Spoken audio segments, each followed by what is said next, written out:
Last ವಿಡಿಯೋದಲ್ಲಿ ಪುಳಿಯೋಗರೆ ಗೊಜ್ಜು ಮಾಡಿದ್ದೆ. ಇವಾಗ ಅದನ್ನು ಒಗ್ಗರಣೆ ಕಲಸೋದು ನೋಡೋಣ ಬನ್ನಿ. ಬಾಣಲಿಗೆ ಸ್ವಲ್ಪ ಎಣ್ಣೆ, ಸ್ವಲ್ಪ ಸಾಸಿವೆ ಹಾಕಿ, ಸಾಸಿವೆ ಸಿಡಿದ್ಮೇಲೆ ಕಡಲೆ ಬೀಜ ಹಾಕಿ ಕೆಂಪಗಾಗೋವರೆಗೂ ಫ್ರೈ ಮಾಡಬೇಕು. ಲಾಸ್ಟ್ ವಿಡಿಯೋದಲ್ಲಿ ಪುಳಿಯೋಗರೆ ಗೊಜ್ಜಿಗೆ ಹುಣಸೆಹಣ್ಣು ಮೆಜರ್ಮೆಂಟ್ ಹೇಳೋದು ಮರೆತುಬಿಟ್ಟಿದ್ದೆ. ಹುಣಸೆಹಣ್ಣು 250 ಗ್ರಾಮ್, 1/4 kg ಹುಣಸೆಹಣ್ಣು ತೊಗೊಂಡಿದ್ದೆ ನಾನು. 40 ಗ್ರಾಮ್ ಮಿಕ್ಕಿದ ಇಂಗ್ರೀಡಿಯೆಂಟ್ಸ್ ತೊಗೊಂಡಿದ್ದೆ.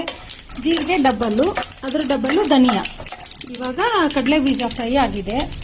ಸ್ವಲ್ಪ ಕರಿಬೇವಿನ ಸೊಪ್ಪು, ಒಂದು ಒಣಮೆಣಸಿನ್ಕಾಯಿ ಹಾಕ್ಕೊಂಡು ಫ್ಲೇಮ್ ಆಫ್ ಮಾಡ್ಕೋಬೇಕು. ಫ್ಲೇಮ್ ಆಫ್ ಮಾಡಿದ ಮೇಲೆ 1 ಸ್ಪೂನು ಪುಳಿಯೋಗರೆ ಗೊಜ್ಜು, ಒಬ್ಬರಿಗೆ ಮಾಡ್ತಾ ಇದ್ದೀನಿ ನಾನು. ಪುಳಿಯೋಗರೆ ಗೊಜ್ಜು ಹಾಕಿದ್ಮೇಲೆ ರೈಸ್ ಹಾಕಬೇಕು. ರೈಸ್ನೂ ಫ್ಲೇಮ್ ಆಫ್ ಮಾಡಿಕೊಂಡೇ ಹಾಕಿ ನೀಟಾಗಿ ಕಲಿಸ್ಕೋಬೇಕು. ಟೆಂಪಲ್ ಟೇಸ್ಟೇ ಬರುತ್ತೆ.